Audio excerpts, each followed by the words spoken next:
Hi all, welcome to the next version of AmnicCast. And then today we have Satender, who actually is a director of SRE at Ring Central, right? And we just did amazing conversation a couple of weeks back in Delhi, and then here he is about to share his journey and what has been the stuff that he has been doing for the last 20 years. Welcome, Satender. Why don't you introduce yourself? Thank you, Sathya. And yeah, it was really great connecting with you in person in the recent meetup when we met. Yeah, briefly about myself. So I have around 20 years of experience now in industry, and I started as a system administrator. Basically, back in the days, I was supporting various flavors of Linux. Um, then along the way, I got opportunities to enhance my experience on application servers, web servers, and these were the days when we used to have somebody on the infra team. There's one guy who is supporting multiple developers on the floor. So it was about learning everything possible so that devs can continue to write the features and they're least bothered about the other sides of it. Um, as the things moved to cloud, I was fortunate to be in time for me to learn it very early when it started in India, and I was with Adobe at that time, so I remember it was around 2011.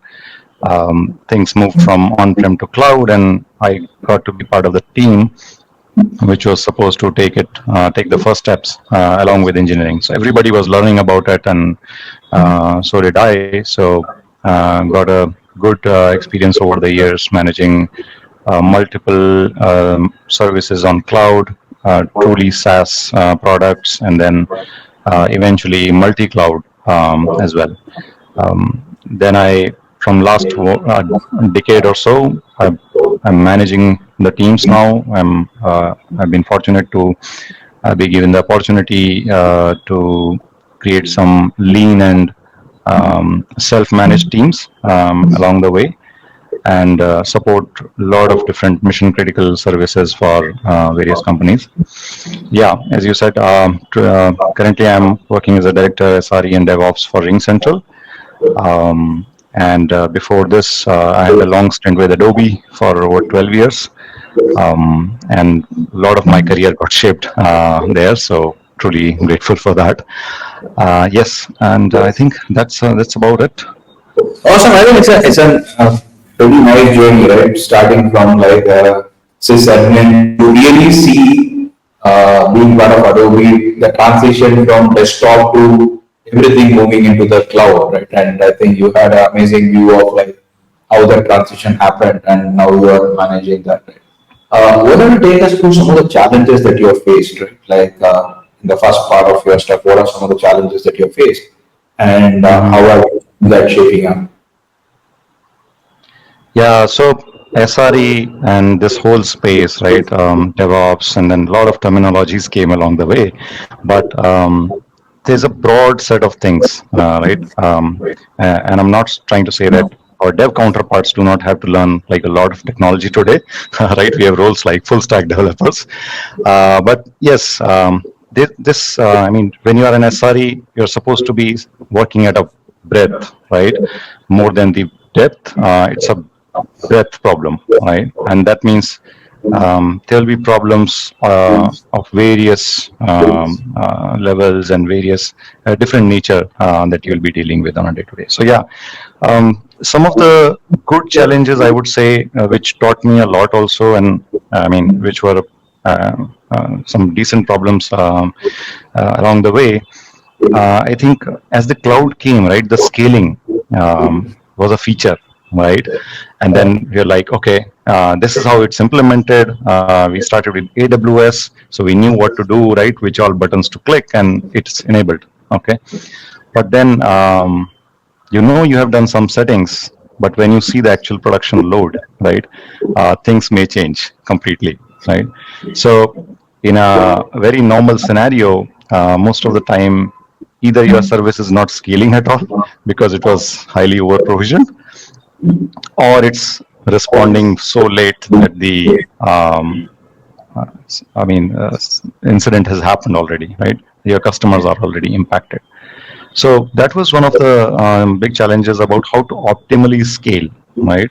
And there was always like a learning. In the initial days, it was about, oh, I know how to do it in AWS, right? Let me put these settings. To later saying, okay, this needs to be thought through, right? This needs to be performance tested in lower environments, right? We need to really come up with those numbers, and then how do we continuously catch up with the load, right? And then it was also a mix of the automatic scaling that is provided versus some preparation, right, that you have to do sometimes, because if, let's say, you're anticipating an event, you want to do some pre-warming, right? So that was one of the good ones I can remember. The other slightly non-technical part of the challenge, right, that I've seen in my journey was about the cultural side of it, right? So initially, this was an operations team, which sometime in the journey started getting called as DevOps or SRE, right? So you have a mindset. Some people on the other side, I mean, the dev team, right? They know that, okay, you are there to help. Okay, you're there to help with some types of requests. Suddenly, you start saying that, oh, we have to embrace DevOps, right? Now, what does that mean, right? What are you trying to say? Are you pushing me back on the releases, right? Are you trying to say that I should not provision so many resources because my production, I cannot take any chances, right? There are so many different conversations where it would become like some back and forth between the teams, right? So I think it was always a good discussion, right? There were days when we were like, okay, really struggling as to how I identify myself, right? Because I don't want to be somebody who is stopping the velocity, reducing the velocity, but how do I make sure that I'm playing the gatekeeper role effectively, right? So that was another one which I will say one of the challenges. Cloud costs. That was good on the, sorry, that was good on the previous one, right? That optimal scaling. You have seen different journeys of this, right? You are a sysadmin in the first part. Then I think probably you could provision a lot more, but auto scaling was mostly at the node level, right? Today I'm sure that you are using more like a Kubernetes kind of stuff which auto scales. Correct. How do you compare and contrast that journey, right? When you talk about optimal scaling, it's how you have seen that optimal stuff or moving from where it was to where it is today? Yeah, I think the whole ecosystem has evolved, Satya, right, over the period of so many years now. And when I say ecosystem, it's the people plus the tools and technology, right? I mean, even just the Kubernetes, for example, brings in so many things just out of the box, right?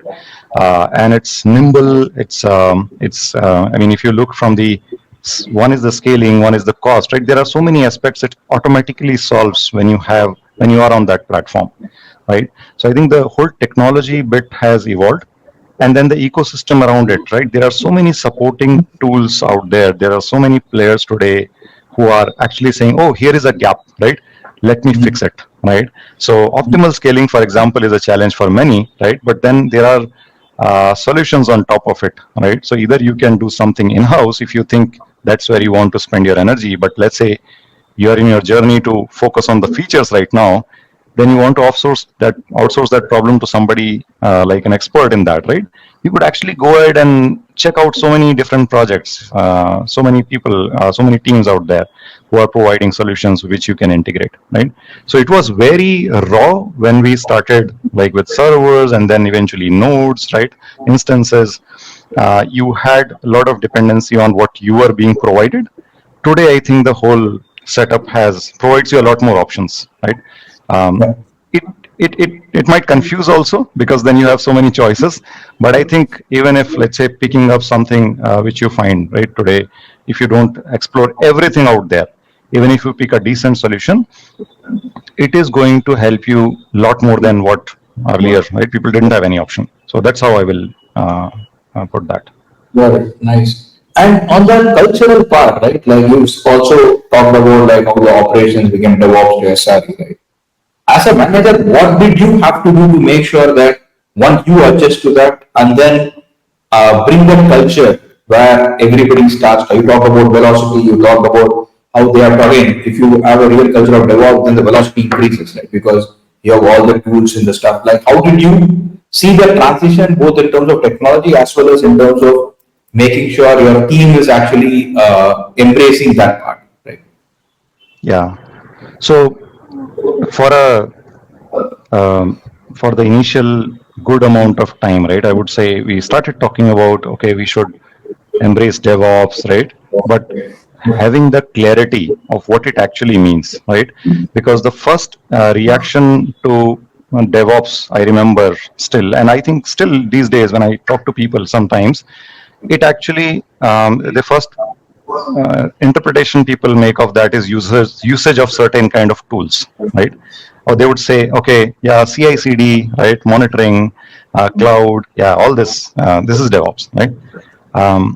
I would say, and then we talk about the mindset part, which is sometimes fuzzy, right? People really do not understand what are we saying, right? So I think all the tools are there to help us, but that doesn't itself make it DevOps, right? So the one thing, and this is from the journey, I mean, I myself would have been confused, right, at some point in time. Now I'm saying it doesn't mean that I know everything and it's not completely sorted. But I did experience that um, things like, yeah, you guys are there when we are on production already, we'll talk to you, right? And take care of our service once we hand it over to you, right? Was a typical expectation, right? Because operations would always come later in the cycle, right? Yeah. How do we shift left and then say, okay, I want to participate with you early, right? And it won't be an easy conversation because the question would be, okay, where would you add value, right? We already know how to take it to production, right? And beyond that, we'll see. So things like getting participation in the infrastructure provisioning, right? For example, in the beginning, we used to have some guesstimation done by the teams, and they would say, okay, this is what we will run on, right? And later on, we will see that the instances are always under provisioned, right? So getting that seat on the table saying, hey, next time, right, when you decide this, I want to be part of that call. Right? Let me hear what your thought process is when you're calculating it. Maybe I can add a bit of it, right? Satya, a lot of it also has had to do with the knowledge of the cloud itself. I think this is where some really good developers would learn cloud themselves, but a lot of people would want to outsource that knowledge to these guys who say they are DevOps, right? And my stance was that, okay, if you are really good at this piece, right, I want to tell them that, hey guys, when you come to implementing it, right, leave it to me, right? Maybe I'll help you. And then at the points where I'm seeing some opportunities for me to add value, I want to inject myself early in the game rather than late. So it started that way, Satya. I mean, when I see my own journey, right, I think so. Yeah. Yeah, if you look from 2000 to 2010, it's mostly like what you said. Come up with a checklist and make sure are you production ready, you are monitoring everything enabled, then you give the stuff, right? Correct. Versus probably in a cloud journey, it was mostly like a person from DevOps SRE platform team is there with you to see like, okay, what database are you choosing, right? What are you, so that like tomorrow at scale. See, the other thing that cloud, when you talk about, is also the scale part of it, right? Earlier, you probably were not getting that scale, so it's okay. Today, you also need to estimate like what is your performance, what is the throughput. So having that on the table early in the game, shifting left makes a lot more sense than later in the game to figure out like, oh, it's not able to scale. Then what do you do, right? Yes, So, absolutely. no, that's a nice one. And how do you handle security part of it, right? Like one of the DevOps, right? Do you also take care of the DevSecOps part of it? Yes. So definitely, since you are managing the infra, right? So there are a lot of yeah, pieces there, right? That you have ownership, right? In production, we have to make those changes, right? So I wouldn't say the team is supposed to be expert at the security part of it because there is a lot of things we will rely on a dedicated security team, right, to guide us. But DevSecOps is, I believe, right, as a funda today, is actually about a DevOps guy understanding why security is important, what is it that he's trying to fix, and where he can fix it, right? I think somebody, if he understands these 3 points at a high level, they are actually doing DevSecOps today, right? Because beyond that, there is a separate set of experts on security who can tell us exactly what needs to be fixed, how to fix it, and when, how soon to fix it, right? There are all those arrangements today in place. So yeah, from that point of view, the team is supposed to take care of the production system so that we are, so for example, compliance, right? It keeps us all in check. Okay, we Yeah. have set of controls, and we know what to do for those, and there are quarterly audits, and we have to make sure that all controls are taken care of. Or if there is a 0 day, for example, then it becomes an incident. We immediately go ahead and try to fix it. So yeah, from that point of view, that's how basically DevOps would participate in it. And again, Amnic being on a cloud cost observability, I want to definitely ask you about how do you manage your cloud cost, right? Like, what are the things that you take care both in terms of doing the management and also optimization part of it? Yeah. So SRE has a big role. I would always, say that because we are always looking on the other side of the room, if I have to say it like this, or maybe if I put it in a different way, right? If it's like running a shop which has a fancy front end where we are selling all our products, SRE has a view into the all the mess that we have in the storage room. Right, we can see how good or bad we are managing that space so that we can actually move our inventory fast in the shop, right? So I think being sensitive to that. So my job as a manager, right, or a leader for the team, is to make sure that all of us are conscious of what we are spending, where we are spending, right? And then our second extended role becomes, in whatever opportunity we can make our dev counterparts or other parties in the game, right, more conscious about it. So it could start with, let's say, arranging sessions for them, right? And in practice, the organization has implemented various ways on which we keep this in check. So we are partnering with our FinOps team, for example, very closely to make sure that, okay, here is what we have identified. How do we make sure that it reflects on the larger dashboard that you guys maintain, right? And then there are things like dev environments today, right? I think that's one area. Production and stage, we keep them like quite always visible, right? They're being taken care of well. But dev environments typically get abused, right? And I'm not saying intentionally, but there's a reason, because right, teams have to experiment, okay? But then there are unused resources lying all around, right? So things like on the SRE side, our job is always to look for how do we make sure that in an automated way, right, without hindering my dev teams to uh, from what they're doing, right? How can I make sure that the costs are in control, right? And automation is, if you do it self-service, right, it becomes even better. So one is you're taking care of things which are lying around, cleaning up and all that. One is you provide an interface which can be used to kind of right, keep the costs in check, or say, okay, you have an automation in place which turns off my dev environment on a weekend, but maybe I want to just use this weekend for one activity, right? But then, yeah, my job is that I make it aware to everybody that, yeah, guys, we are using dev environment this weekend, but not every weekend. Nice, nice. And what is your view on overall AI on DevOps, right? Like, are you starting to experiment, or are you starting to see some experiments coming on using AI in the DevOps ecosystem? Yeah, I had my preliminary, I think like few years ago, actually, in Adobe itself, right? I had some, so with monitoring side and the logging part of it, I saw the first usage of where AI is going to develop, and at that time AI was not that big word. Now I see that it's definitely right, the buzzword. So we were trying to proactively alert on certain logs, which could actually become an incident, right? And in my team, I remember doing a POC with one of my team members saying, okay, if we meet these few criteria, right, in terms of the logs, we have seen a pattern.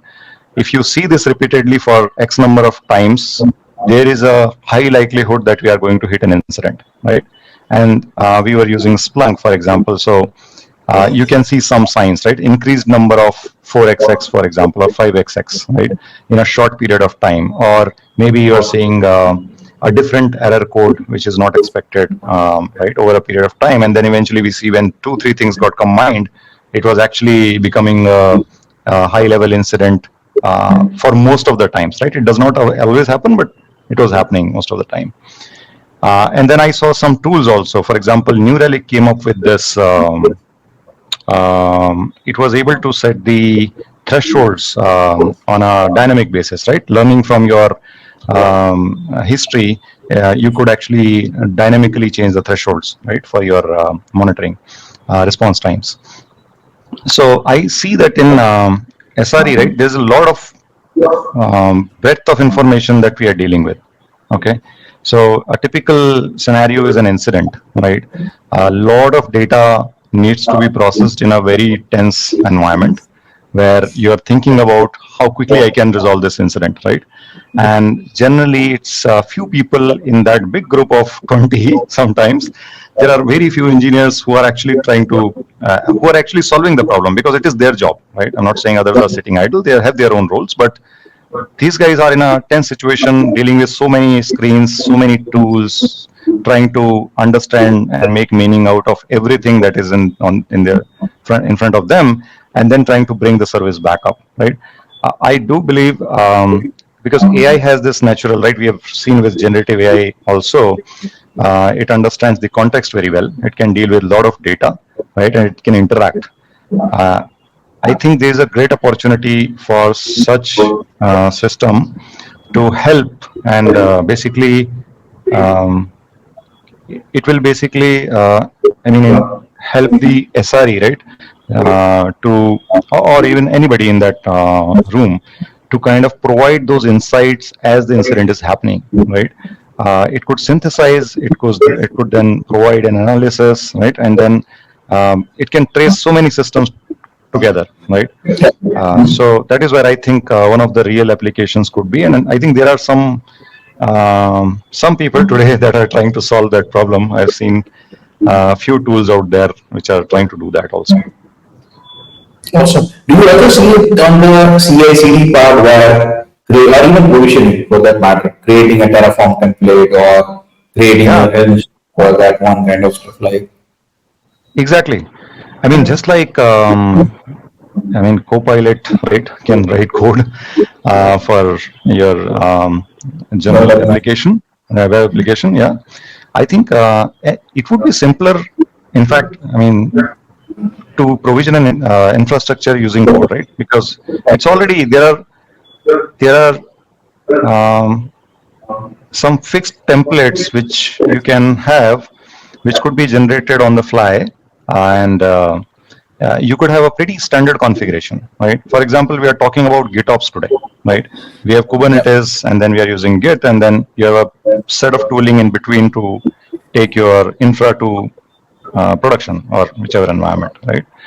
I think this part can also be very well taken care of by AI. Awesome. I think we are coming towards the end of this podcast. Like, anything else that you want to share your key learnings to the viewers? Kind of a lot of things I touched upon this, right? And it's a broad area. One of the things I would say, and it will just be a general thing as well, right? This is a very dynamic space, not only SRE, but the whole technology space, right? So one of the challenges also and an opportunity, I would say both, right? That there are newer and newer technologies in this ecosystem. We touched upon that earlier, right? There's an evolving ecosystem here. And I think we all need to keep ourselves open to what is happening around us, right? What is it that came up new, right? It's a challenge as well because I keep hearing from people and everybody and myself, right? something I learned for 6 months and master it, and I think it's gone, right? So something else comes up, but I think that is the way of life. It is happening a lot quicker now than what it used to be, but I think that is how the world is, and I think with AI probably it will happen even more quickly. Um, but humans still have that right edge in terms of how we. I think we need to move ourselves to solving higher level problems, right? Yeah. And be open to saying, okay, this is what tools can do. Let it be, right? I want to focus on what is the real problem my business needs me to solve, right? And one of the things that I keep telling people in my team is that do not look at yourself as the people who run some tools, right? Because that is what people generally associate themselves. Oh, I know Kubernetes, I am a DevOps guy, I know Git and all. No, I think what we need to associate ourselves with is the kind of problems that we are solving, right? Am I solving this problem of scaling for my company? Yeah, then I am a DevOps guy, right? Am I putting in strong monitoring? Am I keeping my costs in check? Right? Yeah, then I'm solving some of the core problems, which are, I mean, people here would know, right? AWS well architected framework. There are 5 pillars. You can look at one of the pillars and say if you're doing your good job in one of those pillars, then I think it's done, right? You don't have to know all the technologies, hundreds of things, the breadth thing that I just spoke about. So those are my final thoughts. I think thanks a lot. I think that summarizes, right, on your journey itself, right? So I think that abstract part of what you're managing is always constant, but how it really happens keeps changing over a period of time, right? Today, one tool might be there, probably like 3 years later, it might be different, but the abstract stuff of solving the business problem through these compute storage network is always going to be the same stuff, right? Thanks a lot. Pleasure having you, Satender. Look forward to catching up with many more guests. Thank you. Thank you, Satya. Thank you for having me here.